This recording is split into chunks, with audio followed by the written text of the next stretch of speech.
Kerajaan Mahasin. Sejarah dan lokasinya. Desa Masin berada di Kecamatan Warung Asem, Kabupaten Batang. Desa Masin merupakan cikal bakal Kerajaan Mataram Agung atau Mataram Pertama. Nama Masin merupakan singkatan dari Mahasena, pendiri pemerintahan dan dikenal dengan Raja Sana. Mayoritas penduduk Desa Masin bekerja sebagai pengrajin kerajinan kulit dan terbesar di Kabupaten Batang. Desa Masin berlokasi di antara Desa Gapuro dan Desa Cepagan. Pada abad 4 Masehi sewaktu musafir Cina bernama Fahian dan pengiringnya mengadakan perjalanan laut ke Kepulauan Nusantara, mereka singgah di salah satu pelabuhan Laut Jawa yang mereka catat dalam buku harian mereka. Mereka menyebutnya sebagai Mahasin. Fahian dan pengiringnya mendarat membeli perbekalan untuk pelayaran berikutnya. Menurut catatan Fahian, ada pasar yang di dalamnya orang-orang berjual beli. Pemimpin Mahasin seorang pangeran yang gagah, ketika berjalan diiringkan oleh pengawal yang membawa payung kertas untuk melindungi kepalanya dari sengatan sinar matahari. Ada juga pengawal yang membawa kotak sirih dan pinang. Pangeran mengenakan terompah dari kulit hewan untuk melindungi kakinya dari tanah yang keras dan pecahan kulit kerang yang tajam.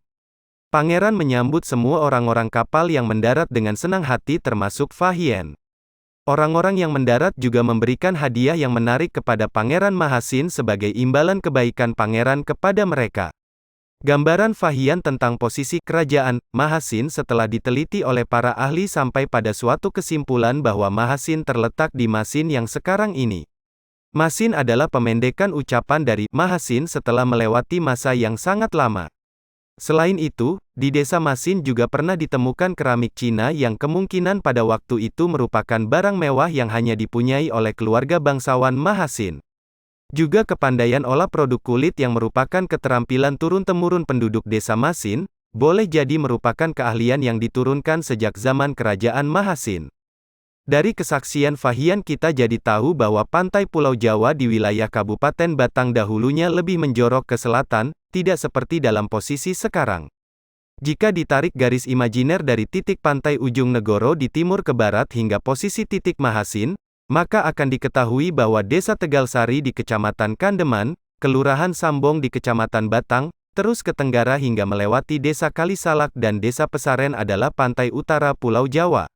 Sedangkan Desa Depok, Klidang, Karangasem, Denasri, Kalipucang, Proyonanggan, Kasepuhan, Kauman adalah kawasan perairan yang menjadi dangkal dan akhirnya menjadi daratan setelah terjadinya sedimentasi pesisir laut dalam waktu ratusan tahun.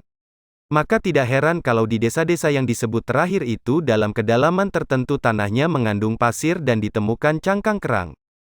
Prasasti Canggal sebagai bukti sejarah Indonesia, yang dibuat pada tahun 732 Masehi atas perintah Raja Sanjaya, menyebutkan bahwa di Pulau Jawa yang masyhur ada seorang raja bernama Sana yang agung atau Mahasana kemudian berubah Mahasin dan orang sekarang menyebutnya Masin.